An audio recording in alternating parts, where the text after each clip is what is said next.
Good morning, everyone. My name is Aleesha Sophia, and I am from Smjk Seg Hwa.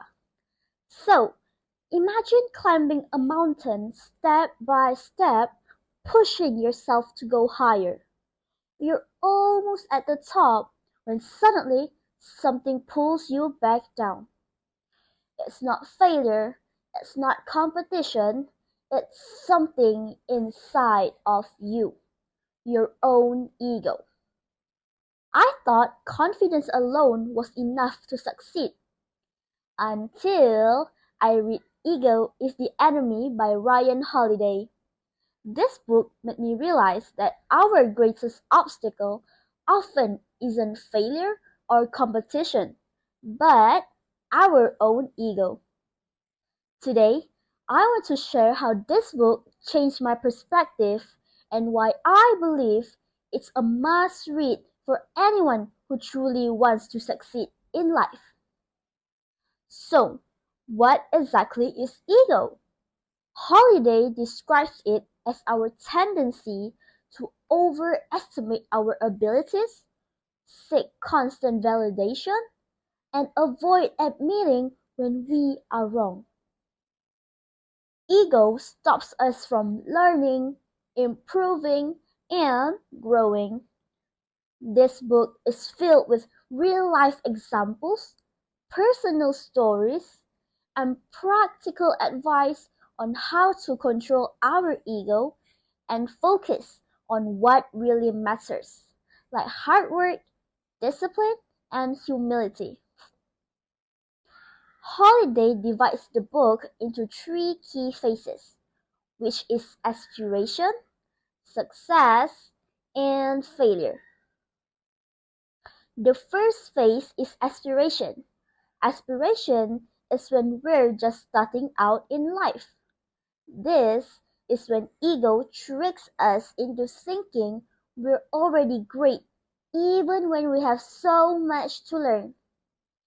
Instead of putting in the effort, we seek shortcuts or try to impress others. One powerful example Holiday gives is Genghis Khan. Before he became one of the most powerful rulers in history, he was abandoned by his tribe, left to starve and completely alone. But instead of letting pride or self-pity take over, he stayed humble. He studied his enemies, adapted their best strategies, and learned from every mistake he has ever done. Because of this mindset, he built the largest empire in history, not through arrogance, but through discipline and learning. The second phase is success, and this is where ego becomes even more dangerous. When we start achieving our goals, it's easy to believe that we are untouchable. We stop listening to advice, ignore criticism, and think we no longer need to improve. Holiday shares the story of Howard Hughes, a brilliant businessman and filmmaker who became incredibly successful but refused to listen to others. Over time, his ego isolated him and he lost everything. His story is a reminder that success isn't just about reaching the top, but it's about staying there by staying humble. The third phase is failure. No matter how talented or hardworking we are, failure is inevitable. But how we respond to it depends on whether we let our ego take control. Some people refuse to admit their mistakes and blame others, which only make things worse. But those who learn from failure and stay humble can come back even stronger.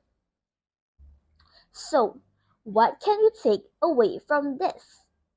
Well, ego is part of all of us, but if we don't control it, it will control us.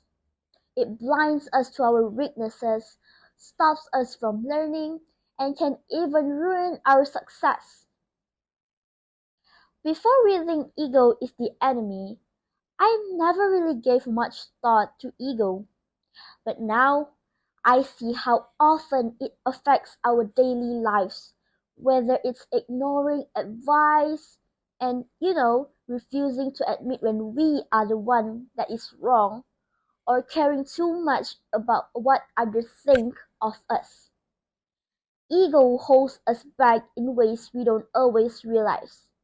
So, I really recommend this book to anyone out there who really want to succeed in life. That's all from me. Thank you. Bye.